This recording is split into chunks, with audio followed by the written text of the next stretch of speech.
Dzisiaj przesuniemy się nieco w czasie, zostawiając na chwilę dzieje epoki plemiennej, ale nadal pozostając w dobie wczesnego średniowiecza. Opowiem wam o kobiecie, która urodziła się w Polsce jako księżniczka z dynastii Piastów, ale jej życie toczyło się z dala od ojczyzny.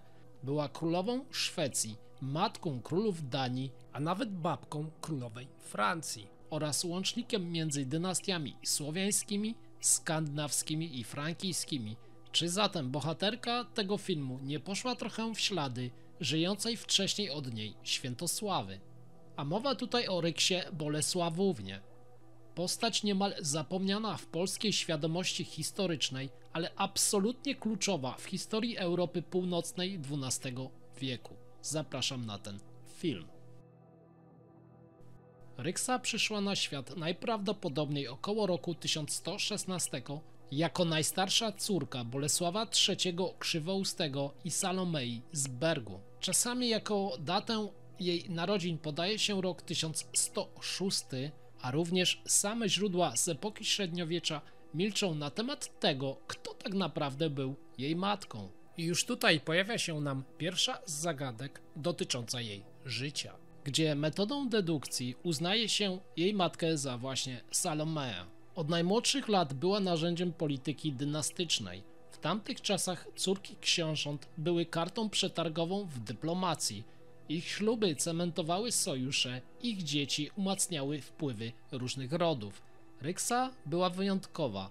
Nie raz, nie dwa, ale aż 3 razy została żoną władcy lub pretendenta do tronu i za każdym razem w zupełnie innym zakątku Europy. Około roku 1129 lub w roku 1130 Ryksa poślubiła Magnusa I Silnego, syna króla Danii Nielsa Starego. Magnus miał ambicje większe niż Dania. Już w roku 1129 został koronowany na króla Szwecji, a w latach 30. był jednym z najbardziej aktywnych graczy w polityce skandynawskiej. Był to sojusz strategiczny. Krzywousty, jej ojciec, wiedział, że Skandynawia to kierunek ważny dla wpływów nad Bałtykiem i Pomorzem. Zatem małżeństwo Ryksy i Magnusa umacniało ten sojusz. Magnusowi najprawdopodobniej do gustu i do serca przypadła polska księżniczka, o co w średniowieczu wcale nie było tak łatwo. Z tego związku narodzili się synowie Kanut V, późniejszy król Danii, oraz Niels, o którym tak naprawdę nie wiemy zbyt wiele. Ryksa została królową Szwecji. Był to tytuł prestiżowy, ale kruchy. Magnus był człowiekiem wojny, pełnym ambicji, ale z tego właśnie powodu również otoczony niemal samymi wrogami. W 1134 roku zginął w bitwie pod Fotewik w Danii. Był to dramat dla samej Ryksy, która została wdową z małym synem w zupełnie obcym jej kraju. I był to pierwszy z 3 dramatycznych punktów zwrotnych w całej tej historii oraz jej życiu. A mam tu na myśli kierunek nowogrodzki, bo pomiędzy rokiem 1136 a 1138 Ryksa ponownie wychodzi za mąż, ale tym razem za księcia nowogrodzkiego Włodzimierza z dynastii Rurykowiczów. I wcale to nie wydaje się być przypadkiem, gdyż już wcześniej istniały różne powiązania rodzinne między właśnie domem Piastów a Rurykowiczami. Małżeństwo Ryksy i księcia ruskiego było więc strategicznym zaciśnięciem sojuszu. Z tego też związku narodziła się córka Zofia, której rola w historii okazała się równie istotna co samej Ryksy, ale zostawmy ten wątek na razie z boku. Włodzimierz zmarł między rokiem 1140 a 1145 i Ryksa ponownie, no jaki pech można powiedzieć, staje się wdową.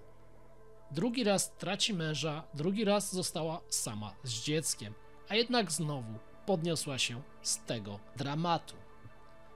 Przed rokiem 1150 Ryksa po raz trzeci wychodzi za mąż, tym razem za Sverkera I Starszego, króla Szwecji. Jej powrót na szwedzki tron po niemal 2 dekadach to dowód, jak bardzo była ceniona jako partnerka polityczna. Z tego małżeństwa narodził się syn Bolesław, a niektóre źródła sugerują, że także Kol i Sun Sing, choć te informacje są niepewne i trzeba przyznać, że te imiona, przynajmniej dla mnie, brzmią trochę dziwnie. Małżeństwo z królem Szwecji to ostatni okres względnego spokoju w jej życiu. Sfekrer prowadził stabilne rządy, choć nie bez swoich własnych wrogów. W Wigilię roku 1156 został zamordowany, prawdopodobnie w wyniku kolejnego spisku politycznego, a dla Ryksy oznaczało to jedno: zostaje wdową po raz trzeci. I choć Ryksa trzykrotnie była żoną królów, to jej największe znaczenie historyczne objawia się przez jej potomstwo. Kanut V, syn z pierwszego małżeństwa, król Danii. Toczył on wiele walk i w końcu zginął zamordowany podczas tzw. uczty pokoju w roku 1157. Później wspominana wcześniej Zofia, która w roku 1154 zostaje żoną Waldemara I Wielkiego, późniejszego króla Danii. Zofia przynosi na świat takie postacie jak Kanut VI, król Danii, Waldemar II Zwycięski, kolejny król Danii, Ryksa, królowa Szwecji i Ingeborga, królowa Francji. I to właśnie ta ostatnia postać, Ingeborga, wnuczka Ryksy, jest postacią bardziej tragiczną niż jej sama babka. Ponieważ odrzucona przez króla Francji, pomimo zawartego ślubu, walczyła do końca o swoje prawa, popierana przez samego papieża. Tak więc jasno widzimy, iż Ryksa była matką i babką królów i królowych 4 królestw: Polski, Danii, Szwecji, a nawet Francji. Jej geny i wpływ polityczny rozlały się zatem po całym europejskim kontynencie. Wróćmy jednak ponownie do samej Ryksy. Po śmierci króla Szwecji tron objął jego przyrodni syn, Karol VII, ale ten też skończył tragicznie, zamordowany w roku 1167, a morderstwo to doprowadzi natychmiast do wybuchu wojny domowej w tamtym królestwie, która potrwa kilka lat. W tych walkach pojawiają się dwaj synowie Ryksy, Bolesław i Kol. To jedyne wzmianki o nich w źródłach, bo najprawdopodobniej próbowali oni odzyskać tron, ale zginęli w walce z Kanutem Eriksonem, nowym królem. Jednak Ryksa nie dożyła tego upadku. Nie wiemy, kiedy dokładnie zmarła, najpewniej między rokiem 1156 a 1158. Mamy tutaj aż 3 różne hipotezy. Klasztor w Szwecji. To miejsce wydaje się być najbardziej prawdopodobne, z racji tego, że chowano tam królewską dynastię Sverkera. Po pierwsze, znajduje się tam grób drugiej żony wspominanego króla i chociaż brakuje potwierdzonych zapisów historycznych, to niektórzy historycy twierdzą, że Ryksa mogła tam zostać właśnie pochowana, szczególnie jeśli po śmierci króla przebywała nadal w Szwecji. Ale czy nadal przebywała? Kolejna teoria to nieznany klasztor na terenie Niemiec lub Danii. Ryksa miała rozległe kontakty rodzinne właśnie w tych krajach. Zatem jeśli wycofała się do zakonu lub klasztoru, co było popularne w tamtych czasach, jej ciało mogło spocząć właśnie tam. Problem w tym, że nie znamy ani nazwy, ani lokalizacji takiego miejsca w tych krajach. I na końcu Polska czy Ruś Kijowska. Teoretycznie mogła powrócić do jednego z tych krajów, ale podobnie brak jakichkolwiek źródeł historycznych sugerujących takie rozwiązanie. Źródła ruskie milczą o jej powrocie, a polskie kroniki praktycznie jej nie wspominają po wydaniu już za mąż. Jej życie kończy się zatem jedną wielką tajemnicą. Jej grób nigdy nie został oficjalnie zidentyfikowany. Ale historia nie zakończyła się wraz z jej śmiercią. Najważniejsze pytanie, dlaczego Ryksa Bolesławówna nie jest bohaterką naszych historycznych polskich podręczników? Dlaczego nie ma jej w filmach, muzeach, opowieściach, niemal nigdzie? A to z racji tego, że jej historia rozgrywa się z daleka od Polski.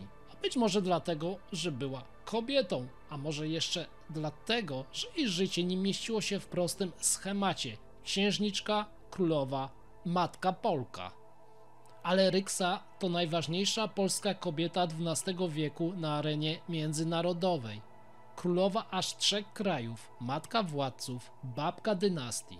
Węzeł, który połączył Piastów, Rurykowiczów i inne znamienite rody wtedy w Europie. To ona sprawiła, że polska krew płynęła w żyłach królów Francji, Szwecji oraz Danii. I choć nikt nie wystawił jej pomnika, to ja dzisiaj przypominam wam o tej osobie, by oddać jej swoisty hołd, przypominając jej imię w Polsce zapomniane.